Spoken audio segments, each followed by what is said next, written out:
Thank you.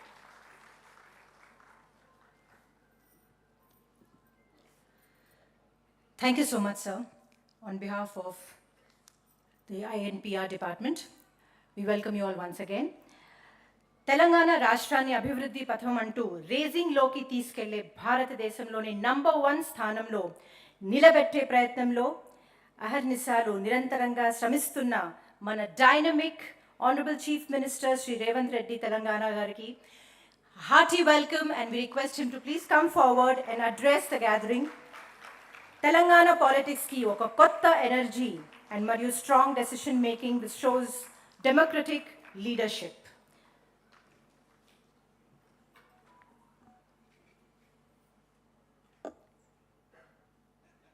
అంతర్జాతీయ మహిళా దినోత్సవం సందర్భంగా తెలంగాణ రాష్ట్ర ప్రభుత్వ సమాచార ప్రసార శాఖల సంస్థ ఈ కార్యక్రమాన్ని ఏర్పాటు చేసి తెలంగాణ రాష్ట్రంలో వివిధ సంస్థలు పత్రికలు ప్రసార సాధనాలలో పనిచేస్తున్న మహిళా జర్నలిస్టులతో ఈ మహిళా దినోత్సవాన్ని జరుపుకోవాలని ఈ కార్యక్రమంలో నాతో పాటు ముఖ్య అతిథులుగా సంబంధిత శాఖ మంత్రివర్యులు పొంగులేటి శ్రీనివాసరెడ్డి గారిని, హైదరాబాద్ నగర ఇన్ఛార్జ్ మంత్రివర్యులు మిత్రులు పొన్నం ప్రభాకర్ గారిని, అదేవిధంగా మరొక సహచార మంత్రివర్గ సభ్యులు మహమ్మద్ అజారుద్దీన్ గారిని, అదేవిధంగా మీ సంబంధిత చైర్పర్సన్ పెద్దలు శ్రీనివాసరెడ్డి గారిని, యువమిత్రులు అనిల్ కుమార్ యాదవ్ గారిని, ముఖ్యంగా పాత్రికేయ మిత్రులందరినీ ఇక్కడికి పిలిచి ఒక మంచి కార్యక్రమాన్ని ఏర్పాటు చేసినందుకు సమాచార ప్రసార శాఖల కమిషనర్ గారిని రాష్ట్ర ప్రభుత్వం తరఫున నేను అభినందిస్తున్నాను. ప్రతిసారి మహిళా దినోత్సవం అంటే వేలాది మంది ఆడబిడ్డల్ని ఆహ్వానించి ఒక కార్యక్రమాన్ని ఏర్పాటు చేసి రాష్ట్ర ప్రభుత్వం చేపడుతున్న సంక్షేమ అభివృద్ధి కార్యక్రమాలతో పాటు స్వయం సహాయక సంఘాల పేరు మీద రాష్ట్ర అభివృద్ధిలో భాగస్వాములైన మహిళలందరినీ వాళ్ళ చేతి వృత్తుల నైపుణ్యాన్ని ప్రదర్శించే కార్యక్రమాన్ని గత 2 సంవత్సరాలు రాష్ట్ర ప్రభుత్వం తీసుకోవడం జరిగింది. ఈసారి మంత్రివర్యులు శ్రీనివాసరెడ్డి గారు ఒక సూచన చేసింది.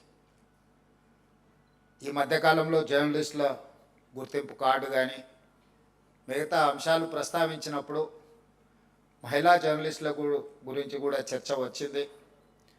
వాళ్ళని మనం ప్రత్యేకంగా గుర్తింపునివ్వడమే కాకుండా వాళ్ళందరినీ కలవడం ద్వారా ఈ తెలంగాణ రాష్ట్ర ప్రభుత్వంలో మహిళలకు ప్రాధాన్యత ఉన్నది, మహిళా పాత్రికేయ సోదరిమణులందరికీ తెలంగాణ ప్రభుత్వం ప్రత్యేకమైన గుర్తింపునిస్తుందనే కార్యక్రమాన్ని తీసుకుందామని వారు సూచన చేశారు. ఈ దేశానికి రాష్ట్రపతిగా, ఈ దేశానికి ప్రధానమంత్రిగా, ఈ దేశానికి లోక్సభ స్పీకర్గా, వివిధ రాష్ట్రాలకు ముఖ్యమంత్రులుగా, పార్టీకి మహిళనే అధ్యక్షురాలుగా, ఈ దేశంలో ఏ పదవైనా మహిళలకు ఇచ్చిన రాజకీయ పార్టీ కాంగ్రెస్ పార్టీ. అలాంటి మహిళా నేతృత్వంలో పనిచేస్తున్న ఈ పార్టీ ఆ ఉక్కు మహిళ సంకల్పంతో ఈరోజు తెలంగాణ రాష్ట్రం ఏర్పడ్డది. ఏర్పడ్డ తెలంగాణ రాష్ట్రానికి తెలంగాణ తల్లిని ఒక స్ఫూర్తిగా తీసుకొని మన ప్రభుత్వం నడుస్తున్నప్పుడు మహిళలకు ఇవ్వవలసిన గౌరవం, సరైన గుర్తింపునివ్వాలి అని మా ప్రభుత్వం భావిస్తున్నది. అందుకే ఈనాడు మంత్రివర్గం నుంచి మొదలు పెడితే మహిళా అధికారుల వరకు ఎస్పీలు కావచ్చు, జిల్లా కలెక్టర్లు కావచ్చు, వివిధ శాఖలకు ప్రత్యేక అధికారులను కావచ్చు, ఎక్కడ ఏ అవకాశం వచ్చినా పోలీస్ శాఖ కానీ వివిధ శాఖలకు మహిళా అధికారులను నియమిస్తూనే వస్తున్నాం. నాకంటే జర్నలిస్టులు మీరు ఆ లెక్కల్ని ఎప్పుడైనా చూడొచ్చు. ఏసీపీ, విజిలెన్స్ అండ్ ఎన్ఫోర్స్మెంట్ ముఖ్యమైన శాఖలకు ఈరోజు మహిళా ఐపీఎస్ అధికారులు ఈరోజు బాధ్యత వహిస్తున్నారు.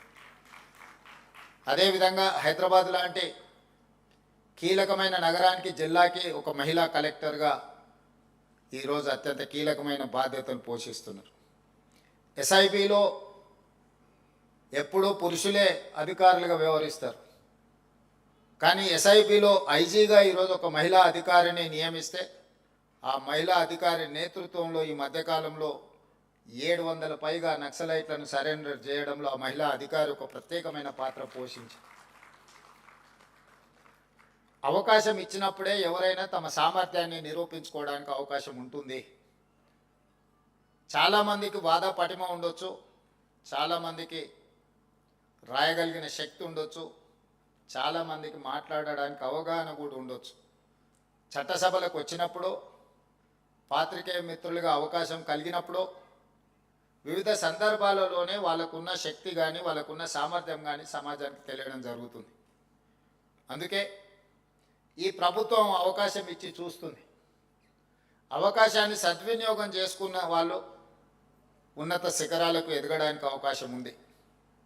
అందుకే ఈనాడు ఇందిరమ్మ ఇల్లు ఇచ్చిన మహిళల పేరు మీదనే ఇచ్చినాం. ఆర్టీసీ బస్సులో మహిళల ఉచిత ప్రయాణం గురించే మనం మాట్లాడుకుంటున్నాం. కానీ అదే స్వయం సహాయక మహిళలకు తెలంగాణ రాష్ట్రంలో 1000 బస్సుల యజమానులను చేసి ఈరోజు ఆ మహిళా సంఘాలు ఆర్టీసీకి 1000 బస్సులను ఈరోజు నడపగలుగుతున్నారంటే ఒక కార్పొరేట్ కంపెనీలతో ఈరోజు పోటీ పడే విధంగా మహిళా సంఘాలకు తెలంగాణ రాష్ట్ర ప్రభుత్వం అవకాశం ఇచ్చింది. మహిళల్ని బస్సుల్లో ఉచిత ప్రయాణం చేస్తారనే చులకనగా చూడకుండా బస్సులకు యజమానులను చేసి ఈరోజు వ్యాపారాలలో రాణించే విధంగా ఈరోజు తెలంగాణ రాష్ట్ర ప్రభుత్వం అవకాశం ఇచ్చింది. రెన్యూబుల్ ఎనర్జీ, సోలార్ ఎనర్జీ గురించి మాట్లాడితే ఎప్పుడు కార్పొరేట్ దిగ్గజాలైన అదానీ, అంబానీ ఇలాంటి సంస్థల గురించే మనం మాట్లాడుకుంటూ ఉంటాం. అందుకే స్వయం సహాయక సంఘాలైన మహిళలకు ఈరోజు 1000 మెగావాట్స్ సోలార్ పవర్ ఉత్పత్తి చేసి మన విద్యుత్ శాఖతో ఒప్పందాలు చేయించి ఈరోజు 1000 మెగావాట్ల సోలార్ విద్యుత్ ఉత్పత్తి చేసే యజమానులుగా ఈరోజు స్వయం సహాయక సంఘాలను ఈరోజు మనం యజమానులుగా మార్చడం జరిగింది. అదే కాకుండా ఈరోజు మనం ఏదైనా వస్తువులు కొనుక్కోవాలనుకుంటే ఆన్లైన్లో అమెజాన్ ప్లాట్ఫామ్ మీద కొనుక్కుంటున్నాం. అలాంటి అమెజాన్లో స్వయం సహాయక సంఘాలు ఉత్పత్తి చేసే వస్తువులను వాళ్ళ వృత్తి నైపుణ్యం, చేతి నైపుణ్యంతో ఉత్పత్తి చేసే వస్తువులను ఈరోజు అమెజాన్ ప్లాట్ఫామ్తోని ఒప్పందం చేసి మన మహిళలు తయారు చేస్తున్న వస్తువులను అమెజాన్ ప్లాట్ఫామ్ మీద అంతర్జాతీయ స్థాయిలో వాటికి గుర్తింపు వచ్చే విధంగా ఈరోజు అమెజాన్ ఒప్పించి తెలంగాణ రాష్ట్ర ప్రభుత్వం ఈ మహిళలు తయారు చేస్తున్న వస్తువులను అక్కడ పెట్టించడం జరిగింది. ఇప్పటివరకు ఓన్లీ కార్పొరేట్ మల్టీనేషనల్ కంపెనీలు తయారు చేసిన వస్తువులు అమెజాన్ ప్లాట్ఫామ్ మీద మనం చూస్తూ వచ్చినాం. కానీ ఈనాడు మన తెలంగాణ మహిళలు తయారు చేస్తున్న వృత్తి నైపుణ్యము, చేతి వృత్తులను, కుల వృత్తులతో తయారు చేసిన వాటిని ఈరోజు అమెజాన్లో మనం ప్రపంచానికి అందుబాటులోకి తీసుకొచ్చినాం. అదేవిధంగా ఈరోజు మహిళలలో ఉన్న టాలెంట్ను గుర్తించాలి, వాళ్ళకు అండగా నిలబడాలన్న ఆలోచనతోటి హైటెక్ సిటీ అని అంటే ప్రతి ఒక్కరూ మైక్రోసాఫ్ట్, ఇన్ఫోసిస్, విప్రో ఇలాంటి కార్పొరేట్ కంపెనీల గురించే మనం మాట్లాడుకుంటున్నాం. ఆ చుట్టుముట్టుతో ఉన్న ఐటీ కంపెనీల గురించి, అంతర్జాతీయ సంస్థల గురించి మాత్రమే మనం చర్చించుకుంటున్నాం. ఎగ్జాక్ట్గా హైటెక్ సిటీ పక్కన 3.5 ఎకరాలలో దాదాపుగా 1000 కోట్ల స్థలాన్ని 150 స్టాల్స్ ఈరోజు వాళ్లకు మహిళా సంఘాలకి ఇందిరా మహిళా శక్తి బజార్ అని పెట్టి 150 షాప్స్ని అక్కడ పెట్టి తండాలలో, గూడాలలో, మారుమూల పల్లెల్లో మహిళలు ఉత్పత్తి చేస్తున్న వస్తువులను అక్కడ అమ్మకానికి అవకాశం కల్పించి ఈ ఐటీ కార్పొరేట్ దిగ్గజ కంపెనీలతో పోటీగా ఈరోజు అంతర్జాతీయ స్థాయిలో అక్కడ ఒక వేదిక కల్పించినాం. ఈరోజు వాళ్ళలో ఉన్న నైపుణ్యాన్ని గుర్తించాలి, ఆ లోకల్ టాలెంట్ని గ్లోబల్ టాలెంట్గా తీర్చిదిద్దడానికి ఈరోజు హైటెక్ సిటీ పక్కన మహిళలకు ఒక గొప్ప అవకాశం ఇచ్చినాం. ఇలాంటివి ఎన్నో ఎక్కడైనా ప్రపంచ దేశాలు, అభివృద్ధి చెందిన దేశాలను చూడండి. మీరంతా senior journalist and working journalist, మీకు విశ్లేషించే విచక్షణ పరిజ్ఞానం మిగతా వాళ్ళకంటే కొంచెం ఎక్కువనే ఉంటుంది. ఏ దేశమైతే ఆర్థికంగా ఎదిగిందో, ఏ దేశమైతే ఎదిగిన అభివృద్ధి చెందిన దేశాలుగా ఈరోజు ప్రపంచంలో గుర్తింపు పొందుతున్నాయో, ఆయా దేశాలలో మహిళ యొక్క ఆర్థిక శక్తి పెరిగినప్పుడే ఆ దేశం అభివృద్ధి చెందిన దేశంగా గుర్తింపు పొందింది. మన దేశంలో మహిళల యొక్క శ్రమకు గుర్తింపు లేదు, శ్రమకు తగ్గ ఫలితము లేదు. ఇంట్లో చేసే ఏ పనైనా టేక్ ఇట్ గ్రాంటెడ్గా, ఆఫీస్లో ఏ పని ఉన్నా కూర్చొని చేసే పనిని మహిళల మీద నెట్టేసి మిగతా వాళ్ళు పెత్తనం చెలాయించే విధంగా, అదేవిధంగా మగవాళ్ళతో పోటీ పడి చేసేటప్పుడు చిన్న చిన్న చులకన కామెంట్స్ కానీ ఇతర ఇష్యూస్ మీకు అందరికి తెలుసు. ఇట్లాంటి వాటి అన్నిటికీ పులి స్టాప్ పడాలి అని అంటే మహిళల్ని వాళ్ళ టాలెంట్ను గుర్తించి ప్రోత్సహించాల్సిన బాధ్యత సంస్థల మీద ఉన్నది. వ్యక్తులుగా మనం కొన్ని చేయలేం. వ్యవస్థగా మనం పని చేసినప్పుడు తప్పకుండా మనం ఆ టాలెంట్ని గుర్తించి అవకాశం కల్పించడానికి అవకాశం ఉంటుంది. జర్నలిజం గురించి నేను చెప్పాలి అని అంటే నాకున్న పరిమితమైన అవగాహనతో ఆనాడు దేశ స్వతంత్రం కోసం కొట్లాడుతున్నప్పుడు యంగ్ ఇండియా అనే పత్రికను మహాత్మా గాంధీ గారు నడిపించారు. 1921 నుంచి 1931 వరకు 10 సంవత్సరాలు మహాత్మా గాంధీ గారు పత్రికను నడిపించి స్వతంత్ర పోరాటాన్ని దేశ ప్రజలకు చేరవేయడానికి యంగ్ ఇండియా పత్రికను నడిపించారు. అదే సమయంలో పండిత్ జవహర్లాల్ నెహ్రూ గారు దేశ స్వతంత్ర పోరాటాలనే కాకుండా పాలసీలను ప్రజలకు తెలియజెప్పాలి, ఈ దేశ ప్రజలకు దేశాన్ని నడిపించుకునే శక్తి ఉన్నది, జ్ఞానం ఉన్నదని నేషనల్ హెరాల్డ్ పత్రికను పండిత్ జవహర్లాల్ నెహ్రూ గారు నడిపించారు. మన ప్రాంతానికి వస్తే సాయుధ రైతాంగ పోరాట సమయంలో సురవరం ప్రతాప్ రెడ్డి గారు గోల్కొండ పత్రికను నడిపించడం జరిగింది. వీళ్ళందరూ కూడా వర్కింగ్ జర్నలిస్టులే కాదు, జర్నలిజం పట్ల ఒక అవగాహన ఉండి అత్యంత గొప్ప పోరాటాలను కూడా పత్రికల ద్వారా నడిపించడం ద్వారా శాంతియుతంగా ఒక యుద్ధాన్ని గెలవచ్చు అని చెప్పి మహాత్మా గాంధీ గారు, నెహ్రూ గారు, సురవరం ప్రతాప్ రెడ్డి గారు నిరూపించారు. యుద్ధం అంటే ఆయుధాలతో చేసేదే యుద్ధం అని కొంతమంది అనుకుంటారు. ఆయుధాలతో చేసే యుద్ధము విషాదంతో ముగుస్తుంది. కానీ అవగాహనతో కూడుకున్న, ప్రజలకు అవగాహన కల్పించి ప్రజల్ని కార్యోన్ముఖులం చేసి ఒక ఐడియాలజికల్ వార్ చేస్తే ఒక యుద్ధాన్ని గెలవచ్చు, ఒక దేశానికి స్వతంత్రాన్ని సాధించవచ్చు అని చెప్పి మహాత్మా గాంధీ గారు నిరూపించారు. వారి వారసత్వంగా ఈరోజు మనం ఈ పరిపాలన కొనసాగిస్తున్నాం. ఈ దేశంలో వివక్ష ఉంది. అది కులాల మధ్యలోనే కాదు, మహిళల మధ్యలో, పురుషుల మధ్యలో రకరకాల వివక్షలు ఉన్నాయి. అభివృద్ధి చెందిన దేశాలలో వివక్ష లేదని అనుకోకండి. అప్పుడప్పుడు మనం అమెరికా చాలా అభివృద్ధి చెందిన దేశం అంటాం, అప్పుడప్పుడు మనం చూస్తున్నాం. అక్కడ ఉండే వివక్ష అక్కడ ఉంది. అక్కడ పేదరికం లేదని కాదు, మనకంటే అత్యంత నిరుపేదలు ఉన్నారు. కానీ అక్కడ కష్టపడే వారికి గుర్తింపు ఉన్నది, ముందుకెళ్ళే వాళ్ళకు అవకాశం ఉన్నది.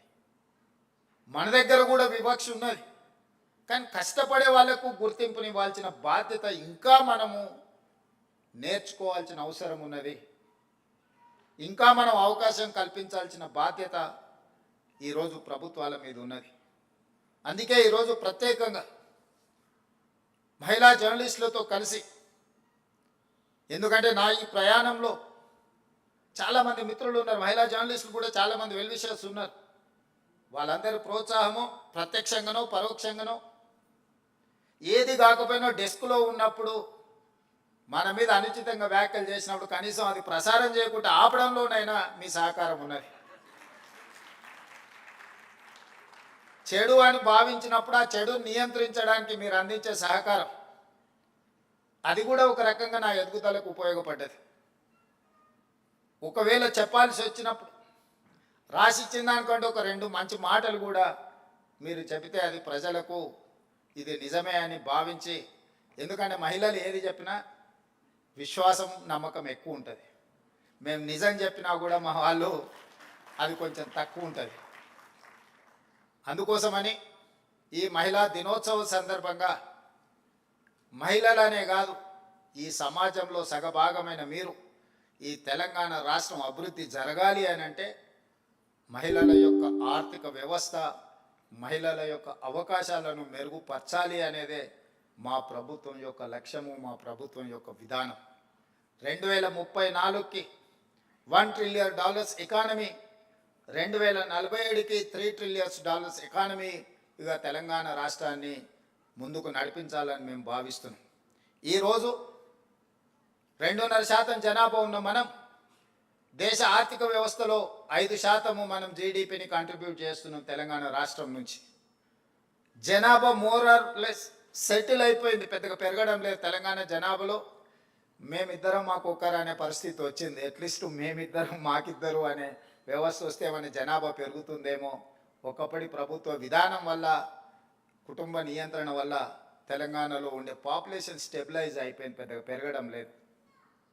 కానీ ఆర్థికంగా పెరగడానికి అవకాశం ఉంది, పెట్టుబడులను ఆకర్షించడానికి అవకాశం ఉంది. ఈ పెట్టుబడులు ఈ రాష్ట్రంలో ఉద్యోగ ఉపాధి అవకాశాలను పెంపొందించడానికి అవకాశం ఉంది. తద్వారా బలమైన ఆర్థిక వ్యవస్థగా రాణించి ఈరోజు $200 బిలియన్ ఎకానమీగా ఉన్న తెలంగాణ ఆర్థిక వ్యవస్థను 8 సంవత్సరాలలో $1 ట్రిలియన్ ఎకానమీగా మార్చాలి. ఈ దేశ ఆదాయంలో ఈరోజు 5% తెలంగాణ నుంచి భాగస్వామ్యం ఉంటే 2047 నాటికి 10%కి మనం పెంచాలనే లక్ష్యంతో ఈరోజు తెలంగాణ రాష్ట్ర ప్రభుత్వం పనిచేస్తుంది. దానికి సంబంధించిన బృహత్తరమైన ప్రణాళికలను తెలంగాణ రాష్ట్రం సిద్ధం చేసుకున్నది.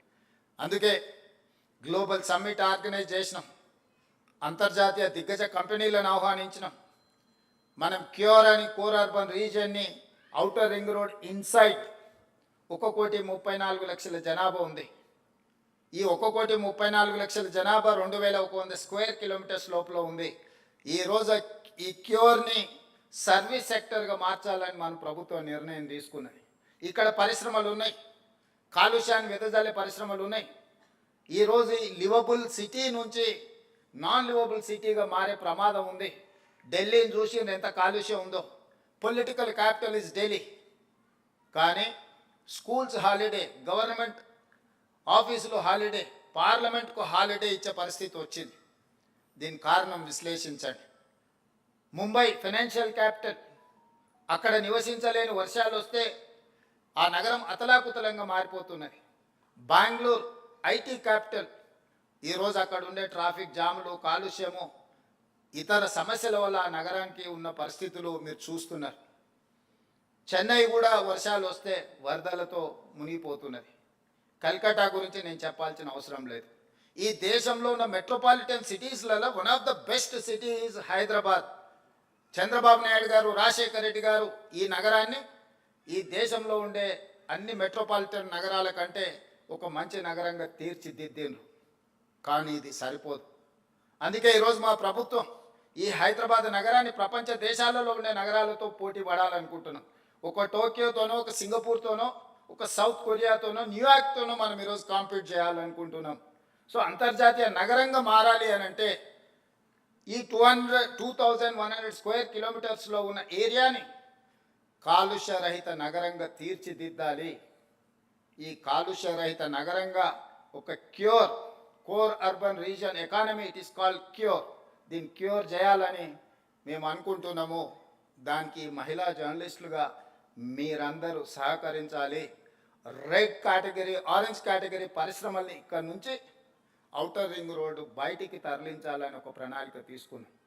ఇవాళ ఈ నగరంలో కాలుష్యాన్ని వెదజల్లే వాహనాలన్నిటిని కూడా నిషేధించడం ద్వారా, ప్రైవేట్ వాహనాలను నిషేధించే కంటే ప్రభుత్వంలో నడిచే హైదరాబాద్ నగరంలో outer ring road inside 2,800 RTC బస్సులు ఉన్నాయి, మా పొన్నం ప్రభాకర్ గారి ఆస్తి. కానీ అవి డీజిల్తో నడిచి ఎంతో కాలుష్యాన్ని వెదజల్లుతున్నాయి. అందుకే ప్రభుత్వం ఒక పాలసీగా తీసుకున్నది, 2026 డిసెంబర్ లోపల ఈ 2,800 డీజిల్ బస్సులను జిల్లాలకు తరలించి 100% ఈవీ బస్సులను హైదరాబాదు నగరంలో మనం తేబోతున్నాము. ఆల్రెడీ 500 బస్సులు వచ్చినాయి. ఇంకా 2300 బస్సులు డిసెంబర్ లోపల హైదరాబాదు నగరంలో బై డిసెంబర్ 9th 2026 లోపల ఒక్క డీజిల్ బస్సు కూడా ఈ నగరంలో ఉండదు. నేను మీకు మాట ఇస్తున్న ఈ బస్సులను అన్నిటిని తరలించి ఈవీ వెహికల్స్ విత్ ఏసీ, ఇది ముఖ్యంగా మహిళలకే ఉపయోగం. ఎందుకంటే ఉచితంగా బస్సులో ఒక ఏసీ ఈవీ వెహికల్లో కాలుష్యం లేని బస్సులో మీరు ప్రయాణించడానికి ఈరోజు తెలంగాణ ప్రభుత్వం ప్రయత్నం చేస్తుంది. అదేవిధంగా ఈరోజు 2 లక్షల ఆటోలు ఉన్నాయి.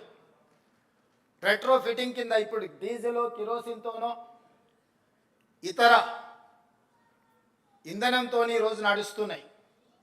వాటన్నిటిని కూడా రెట్రో ఫిట్టింగ్ అంటే మొత్తం ఈవీ కింద 2 లక్షల ఆటోలను మార్చాలని ఒక ప్రణాళిక పెట్టుకున్నాం. తొందరలోనే ఆ కార్యాచరణను కూడా ముందుకు తీసుకొని వస్తున్నాం. ఈరోజు సింగిల్ యూజ్డ్ ప్లాస్టిక్ని మనం బ్యాన్ చేయదలుచుకున్నాం ఔటర్ రింగ్ రోడ్ ఇన్సైడ్. అదేవిధంగా ఈ పరిశ్రమలను రెడ్ కేటగిరీ, ఆరెంజ్ కేటగిరీ పరిశ్రమలను నగరం బయటికి తరలించడానికి ప్రణాళికలు సిద్ధం చేస్తున్నాం. ఇవాళ ఈ నగరంలో ఎవరు ఈవీ వెహికల్ కొనుక్కున్నా జీరో ట్యాక్స్. మీరు ఏ వెహికల్ కొనుక్కున్నా మీకు రిజిస్ట్రేషన్ ఛార్జెస్ వసూలు చేస్తున్నారు పొన్నం ప్రభాకర్ గారు. కానీ ఈవీ వెహికల్ కొనుక్కుంటే జీరో ట్యాక్స్. మీ కాస్ట్ ఎఫెక్టివ్గా వెహికల్స్ కొనుక్కోవడానికి ఈరోజు మనం ప్రయత్నం చేస్తున్నాం. కళాశాలలకు వెళ్ళే ఆడపిల్లలకు తొందరలోనే, ఈ ఫైనాన్షియల్ ఇయర్లో సాధ్యం కాకపోవచ్చు, తొందరలోనే స్కూటీస్ ఈవీ వెహికల్స్ని ఆడపిల్లలకి ఇవ్వాలని ఒక ఆలోచన చేస్తున్నాం. ఇవన్నీ కూడా ఈ నగరాన్ని ప్రక్షాళన చేయడానికి, ఈ నగరాన్ని అంతర్జాతీయ స్థాయిలో ఎవరైనా వచ్చి ఇవాళ రేపు ఎయిర్ క్వాలిటీ అందరు చెక్ చేస్తున్నారు. మీరు పొద్దున్నే చూడగానే హైదరాబాద్ ఆరెంజ్ కేటగిరీకి వచ్చింది. తొందరలోనే మనం ఇట్లనే వదిలేస్తే రెడ్ కేటగిరీకి పోద్ది. ఈరోజు ఎస్టీపీలు కొన్ని కట్టినాం, కానీ అవి సరిపో. ఈరోజు డ్రైనేజ్ వ్యవస్థ రోడ్ల మీదకి వదిలేసింది, శానిటేషన్ పని లేదు. ఈరోజు చెత్త ఎత్తమంటే 5000 ఆటోలు ఉచితంగా ప్రభుత్వం కొనిస్తే చెత్త ఎత్తాల్సిన ఆటో వాళ్ళు ఈరోజు మేము చెయ్యము, మేము చేసిందే చెల్లుద్ది అన్నట్టుగా వ్యవహరిస్తున్నారు. ఒక పక్కన జర్నలిస్టులు రోడ్ల మీద చెత్త అటగోలుగా ఉన్నది అంటున్నారు.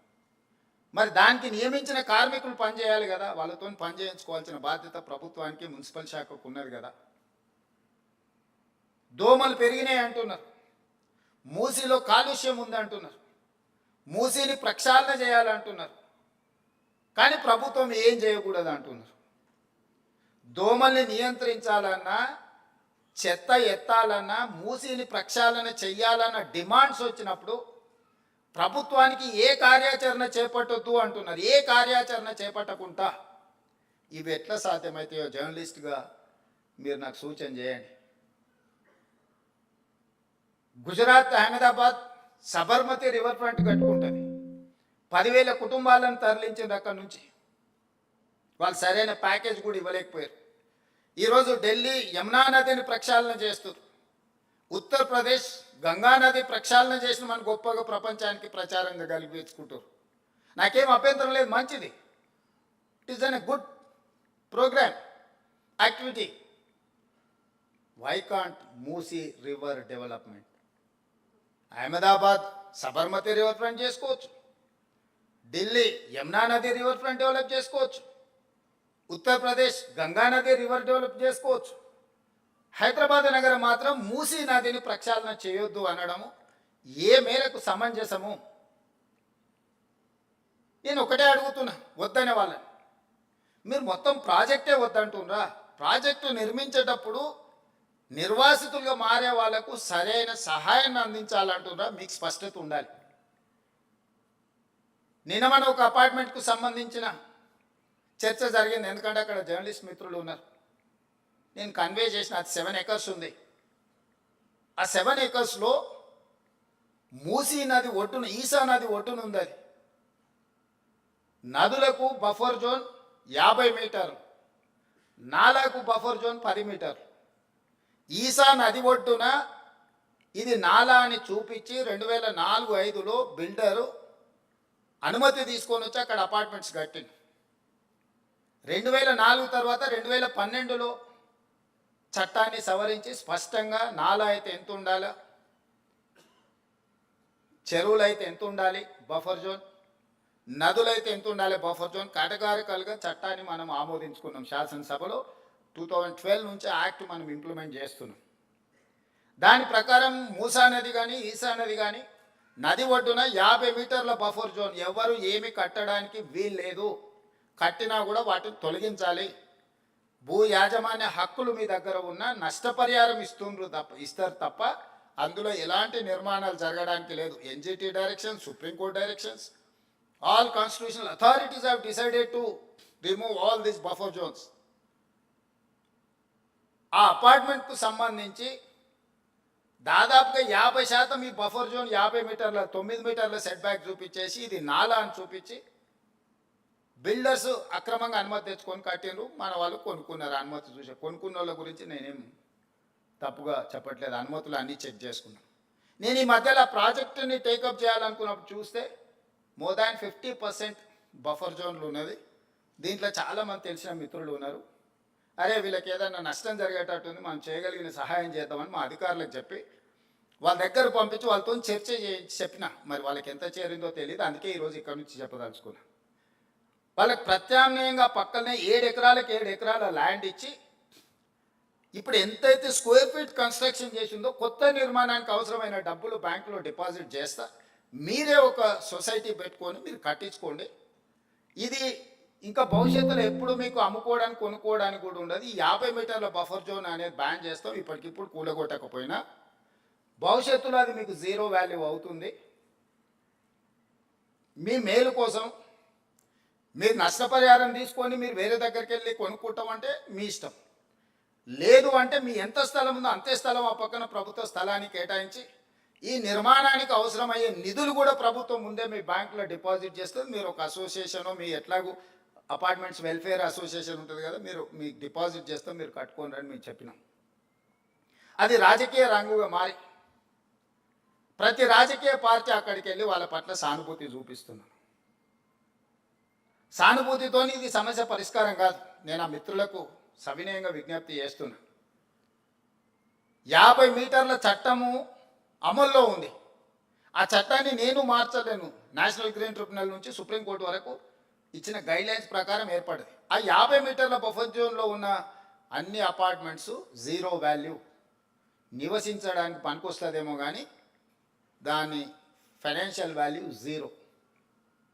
అట్లాంటివి మేము సేకరించి వాళ్ళకి మేలు చేసి వాళ్ళని పక్కకు తరలించి వాళ్ళకి ప్రత్యామ్నాయం చూపిద్దామని అంటే లేదు మేము అడ్డుకుంటామని రాజకీయ పార్టీలు అక్కడికి వెళ్తున్నాయి. ఎవ్వరు వీళ్ళు ఉండరు. 2 రోజులు టీవీలలో పేపర్ల వార్తల కోసం మీ దగ్గరకు వస్తారు. మీ కన్నీళ్ళు వాళ్ళకు ఓట్లుగా మార్చుకుందామని ఆలోచన చేస్తున్నారు తప్ప మీకు సహాయం అందించాలనుకుంటే ప్రభుత్వంతో చర్చించాలి. అవునయ్యా వీళ్ళకి ఇక్కడ నష్టం జరుగుతుంది, నువ్వు ప్రత్యామ్నాయంగా ఏమిస్తావో చెప్పు అని ప్రభుత్వంతో చర్చించాలి వచ్చే ప్రతినిధులు.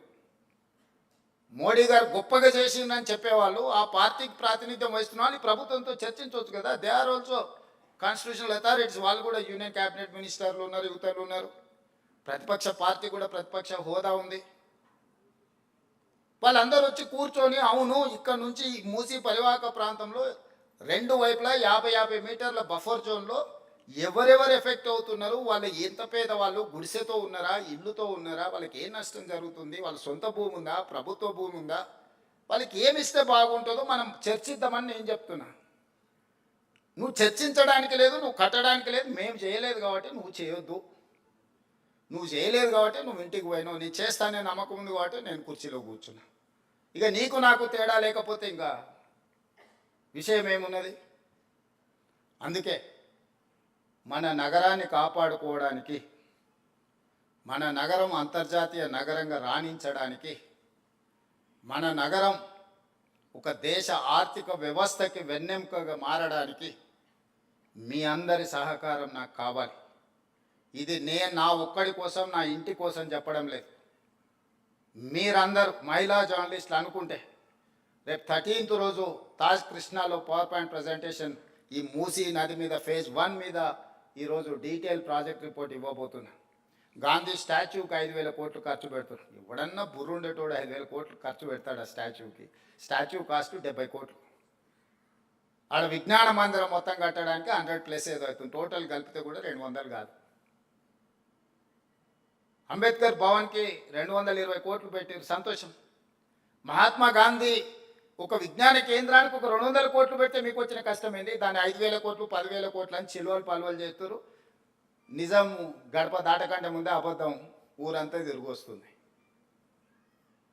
ఇట్లాంటి దగ్గరనే మహిళా జర్నలిస్టులను నా రిక్వెస్ట్ ఒక్కటే, వాస్తవాలను మీరు ప్రజలకు చెప్పండి. అంతెందుకు ఈ గేట్లకు ఎప్పుడైనా వచ్చినామా? ఎవరు ఎంతమంది ఉన్నారు చేయతండి ఈ గేట్లకు వచ్చిన వాళ్ళు గతంలో? ఇప్పుడు కాదు, గతంలో 5-6 మంది ఉంటారా? గతంలో అప్పుడు కాదమ్మా, రాజశేఖర రెడ్డి గారు ఉన్నప్పుడు ఇది ఇట్లా లేదు కదమ్మా. గడిగా ఉన్నప్పుడు ఎప్పుడైనా వచ్చారా?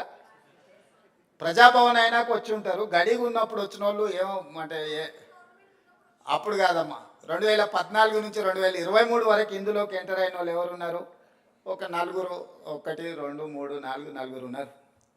సో ఈరోజు ప్రతిరోజు ఈ భవన్లోకి ప్రజలందరూ వస్తున్నారు.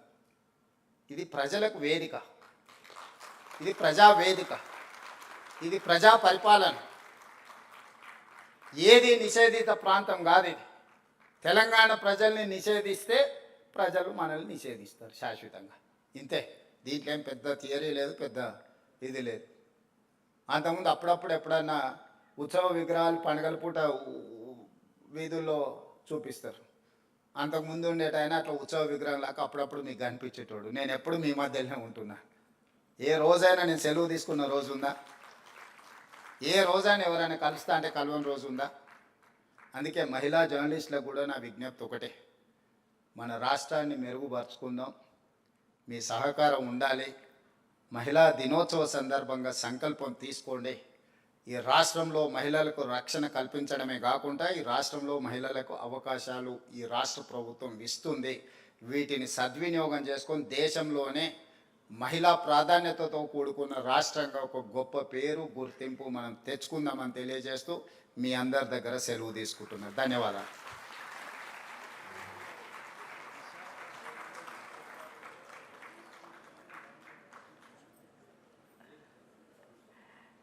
సీనన్న, మహిళా రక్షణకు కమిటీలు వేయాలంటారు. ఆఫీసర్స్లో కూడా నిన్నమన్నా నేను దాని మీద డిస్కషన్ చేసిన. ఈవెన్ కార్పొరేట్ ఆఫీస్లో కూడా ఈ ప్రాబ్లం ఉన్నది. కంప్లైంట్ బాక్స్ ఉండాలి, దానికి సంబంధించిన సెక్యూరిటీ మెజర్స్ తీసుకోవాల్సిన అవసరం ఉంది. తప్పకుండా తీసుకుంటాం. అదేవిధంగా ప్రింట్ మీడియా, ఎలక్ట్రానిక్ మీడియాకు అథారిటీస్ ఉన్నాయి, complaining authority to examine their news and their views. Social మీడియాకు లేదు. డెఫినెట్గా తెలంగాణ రాష్ట్ర ప్రభుత్వం ఎగ్జామిన్ చేసి సోషల్ మీడియాలో ప్రసారం చేసే అవాస్తవాల మీద ఫిర్యాదు చేయడానికి కూడా ఒక వేదికను చేయాలనుకుంటున్నాము. ఎందుకంటే అసలు నకిలీ అని ఎప్పుడు ఉంటుంది, నిజము అబద్ధం అనేది తోడు నీడ లాంటివి. సో నిజమైన జర్నలిస్టుల ముసుగులో వ్యాపారాలు వ్యవహారాలు చేసే వాళ్ళకు ఉన్న తారతమ్యం ఏముందో దానికోసం ఒక చట్టాన్ని కూడా తేవాలన్న ఆలోచన ఉంది. తప్పకుండా రేపు వచ్చే శాసనసభలో చర్చ చేస్తాం. మీరు ఏదైనా అవకాశం ఉన్నా ఇన్పుట్ ఇవ్వండి. మీకు కొన్ని డెస్క్లో చేసే వాళ్ళకి ఏదో గుర్తింపు కార్డులు సమస్య అన్నట్టుగా కొంతమంది, ఎవరిని అట్లా లేదు. మేము అందరికీ స్పష్టంగా అన్ని అవకాశాలు, డెస్క్ జర్నలిస్ట్కి లేకపోతే మిగతా ఫీల్డ్ జర్నలిస్ట్లకి ఏం తేడా లేదు. నేను మంత్రి గారితో మీ అందరికీ చెప్పించిన ఈ వేదిక మీద నుంచి కూడా మళ్ళొకసారి చెప్తున్నా. అన్నిటికంటే ముఖ్యంగా మీకు ఇళ్ల పట్టాలు చాలా రోజులు పెండింగ్ ఉంటే నేను వచ్చినాక ఇచ్చినా ఆగిపోయినాయి. ఈ మహిళా దినోత్సవం, ఎందుకంటే ఇల్లు అనేది మహిళల చేతుల్లో ఉంటే మహిళల గౌరవం పెరుగుతుంది. ఒక వే ఫార్వర్డ్ ఏదో నేను ఆలోచన చేస్తున్నా. తొందరలోనే తప్పకుండా మీకు ఒక మంచి వార్త వినిపించే ప్రయత్నం చేస్తా. ఎందుకంటే చట్టంలో మీకు సమస్య రాకుండా మీకు అవకాశం ఇవ్వాలనేది నా ఆలోచన.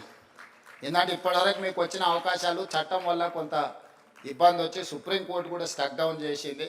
దానికోసం అడ్వకేట్స్తో వీళ్ళతో మాట్లాడుతున్నా. మనం ఫ్యూచర్ సిటీ నిర్మించుకుంటున్నాం. ఎమ్మెల్యేలకు, ఎంపీలకు, ఎమ్మెల్సీలకు, జర్నలిస్టులకి ఫ్యూచర్ సిటీలో ఒక మంచి కాలనీ మనం డిజైన్ చేసుకుందాము, నైబర్హుడ్ క్రియేట్ చేసుకుందాము. తప్పకుండా మహిళా జర్నలిస్టులు ముఖ్యంగా ఈ వేదిక మీద నుంచి ఎందుకు చెప్తున్నా అంటే, ఇంటికి వెళ్ళిన తర్వాత అందరికి చెప్పండి, మేము ఈరోజు మహిళా దినోత్సవం సందర్భంగా ఒక శుభవార్త తీసుకొని వచ్చినామని చెప్పండి. డెఫినెట్గా మంచి రోజులు వస్తాయి. ధన్యవాదాలు. Thank you very much sir. ఎంత స్ఫూర్తివంతమైన చక్కని సందేశాన్ని అందించారు. రేవంత్ రెడ్డి గారి డెడికేషన్, కరేజ్ మరియు పీపుల్ సెంట్రిక్ గవర్నెన్స్ వల్ల తెలంగాణ ఫ్యూచర్ బ్రైట్గా ఉంటుందని నమ్మకం మన అందరికీ ఉంది. సో మనం అందరు సపోర్ట్ చేస్తే తెలంగాణ డెవలప్మెంట్ మరింత వేగంగా ముందుకు సాగుతుంది అనుకుంటూ thank you very much sir. జై తెలంగాణ.